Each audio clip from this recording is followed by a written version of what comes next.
দুনিয়ার নামটা শুধু আছে, চেহারা আছে, কিন্তু স্বাদটা হলো জান্নাতি।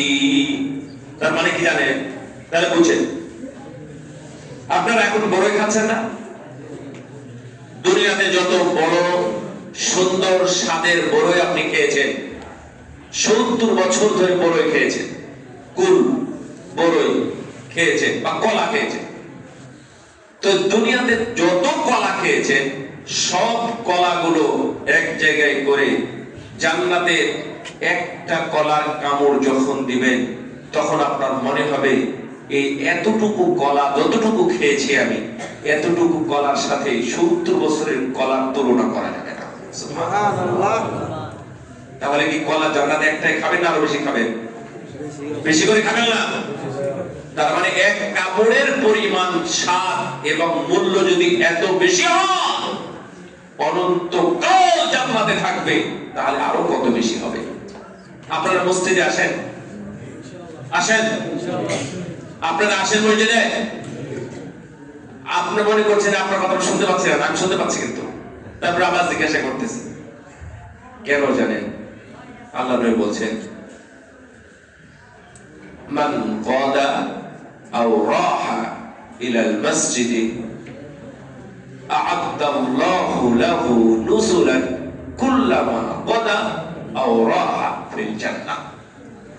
কেউ যদি একবার আসে, শুনেন, কেউ যদি জান্নাতে একবার আসে, মসজিদে যদি একবার আসে, আল্লাহ রাব্বুল আলামিন তার জন্য জান্নাতের মধ্যে একবার আপ্যায়নের ব্যবস্থা করবেন। সুবহানাল্লাহ। আল্লাহ কার আপ্যায়ন? কার? আল্লাহ। রাসূলুল্লাহ বিন গফুরুর রহিম, আল্লাহর আপ্যায়ন। এই আল্লাহর আপ্যায়ন একবার যদি আপনি গ্রহণ করতে পারেন, তাহলে একবার আপ্যায়নে যে কত বছর কেটে যাবে আপনি হিসাব করতে পারবেন না। সুবহানাল্লাহ। কিন্তু আপনি তো মসজিদে এসেছেন 1000 বার, তাহলে সালাতের মর্যাদা সালাতের নয়, মানে সালাতের জন্য জান্নাত নয়, মসজিদে যে এসেছিলেন আল্লাহ এই জন্য আপনাকে হয়তো বা 1 কোটি বছর আপ্যায়ন করাবেন। সুবহানাল্লাহ। তারপরে কি আসবে? নামাজের আসবে, তারপরে কোরআন তেলাওয়াত, নামাজের হয়তো 300 কোটি বছর চলে যাবে, তাও নামাজের আপ্যায়ন শেষ হবে না। আপনি কোরআন তেলাওয়াত করছেন না? জি। কোরআন তেলাওয়াত প্রতিটা নেকিতে, প্রতিটা অক্ষরে যদি একটা নেকি হয়, আপনি কতবার কোরআন তেলাওয়াত করেছেন, শেষ করেছেন, এই অক্ষর অনুযায়ী আপনাকে যদি মূল্যায়ন করা হয়, তাহলে আপনার হাজার হাজার লক্ষ কোটি বছর কেটে যাবে, কোরআন তেলাওয়াতে প্রতিদান জান্নাতে খেয়ে শেষ করতে পারবেন না। সুবহানাল্লাহ। শুধু আপনি এগুলো করে আর কিছু পারেন নাই? আপনি শুধু সালাত আর কোরআন তেলাওয়াত করতে, সিয়াম পালন করেন নাই, হজ করেন নাই, যাকাত দেন নাই, দান করেন নাই, ভালো কথা বলেন নাই, জিকির করেন নাই, আস্তাগফিরুল্লাহ বলেন নাই, তাহলে এগুলো সব একটা একটা করে হতে হতে কত শত হাজার লক্ষ কোটি কোটি বছর কেটে যাবে, কিন্তু জান্নাত শেষ হবে না। সুবহানাল্লাহ।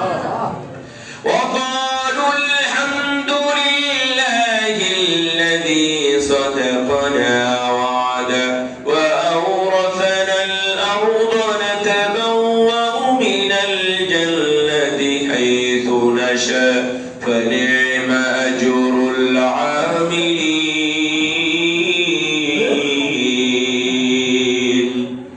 যারা জান্নাতে ঢুকবে তারা বলবে আলহামদুলিল্লাহ। কি বলবে? আলহামদুলিল্লাহ। আবার বলেন তো আলহামদুলিল্লাহ।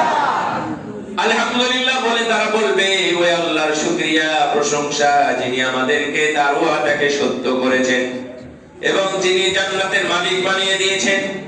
আমাদের যেখানে ইচ্ছা সেখানে আমরা আমাদের বাড়ি ঘর, আমাদের বিল্ডিং, আমাদের জায়গা তৈরি করব। জান্নাতীরা বলবো আমরা এখানে সুইমিং পুল তৈরি করব, আমরা এখানে অডিটোরিয়াম তৈরি করব, বিশাল উদ্যান তৈরি করব, আমি এখানে বড় একটা তাবু খাটাবো, আমার মেহমান আদি, আমার আলেম ওলামা বন্ধু বান্ধব যারা ছিল, আমি তাদের সবাইকে এক সন্ধ্যা দাওয়াত দিয়ে আমি তাদেরকে খাওয়াবো। সুবহানাল্লাহ। এরা জান্নাতীদের স্বাচ্ছন্দ্য সৌন্দর্য, যখন জান্নাতে ঢুকবেন তখন এগুলো পাবেন ইনশাআল্লাহ। কিন্তু জান্নাতে শিরককারীরা জান্নাতে যাবে না, ব্যভিচারীরা জান্নাতে ঢুকবে না, বেদাতকারীরা জান্নাতে ঢুকবে না, বেহায়া নারী পুরুষ তারা জান্নাতে ঢুকবে না, হিংসুকরা জান্নাতে ঢুকবে না, দায়ুসরা জান্নাতে ঢুকবে না, হারামখোরেরা মুদমিনুল খাবার যারা জান্নাতে ঢুকবে না, মা বাবাকে কষ্টদাতা এরা জান্নাতে ঢুকবে না। এই ধরনের যা আছে যদি জান্নাতে ঢুকতে চান এগুলো বাদ দিতে হবে। আল্লাহ যেন আমাদের তৌফিক দান করে। জান্নাতের সবচেয়ে বড় নিয়ামত বলে শেষ করি। জান্নাতের সবচেয়ে বড় নিয়ামত কি? কি জান্নাতের সবচেয়ে বড় নিয়ামত কি?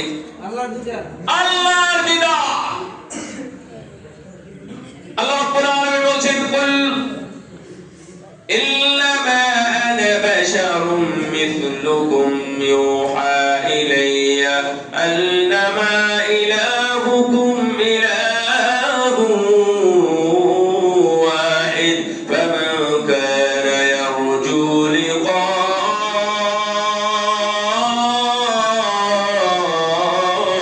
রাব্বি ফালইআমাল আমালান সালিহান ওয়া লা ইউশরিক